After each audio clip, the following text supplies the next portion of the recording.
So high, আজকে আমি, দিদি, জিজু আর আমার দিদির ছেলে আর্য আমরা ৩.৫ জন বেরিয়েছিলাম স্কুটি করে একটা জিনিস কিনতে। সেই জিনিসটা কি সেটা আগে গিয়ে জানতে পারবে। বাট আমরা সবাই অনেক এক্সাইটেড ছিলাম। বেশি করে আর্য ও নিজে যায় না আমরা কোথায় যাচ্ছি, বাট ও খুব খুশি যে ও বাইরে ঘুরতে যাচ্ছে। মেনলি আমরা ওর জন্যই একটা জিনিস কিনতে যাচ্ছিলাম। তোমরা হয়তো ভাবছো আমি টিভি কিনতে এসেছি। না, আমরা টিভি কিনতে আসিনি, আমরা অন্য একটা কিছু কিনতে এসেছি। বাট এই টিভিগুলো দেখো কত বড় বড়, আর তার সাথে এগুলো প্রাইস আরো বড়। এখানে আর্যকে দেখো কত খুশি ও আনন্দ এখানে খেলা করছিল, আর আমি এখানে সব ঘুরে ঘুরে দেখছিলাম কোনটা কি প্রাইস, কোনটা কোথায় আছে। আজ নয়তো কাল যদি আমি টাকা জমিয়ে কিছু কিনতে পারি কে জানে। আর্যকে দেখো আমার কোলে আসার জন্য কিরকম লাফালাফি করছে।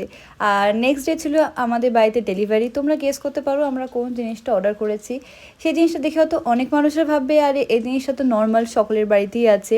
বাট সত্যি বলতে একটা মিডল ক্লাস ফ্যামিলিতে কোনো ছোট ছোট জিনিস যখন আসে না, তখন অনেক আনন্দ নিয়ে আসে। তখন এই জিনিসটা মাথায় আসে না আরে এটা সবার বাড়িতে আছে, হয়তো সবার বাড়ি থাকতে পারে, বাট নিজের বাড়িতে সেই জিনিসটা আসলে আলাদাই আনন্দ আর মজা আসে। আমার মাকে দেখো ডাকা মাত্রই আমার মা তাড়াতাড়ি খুব আনন্দের সাথে তাড়াতাড়ি চলে, ডোডো একদম দৌড়াচ্ছিল। দিদি আর জিজু এখানে নিজের রুমে এসি নিয়েছিল।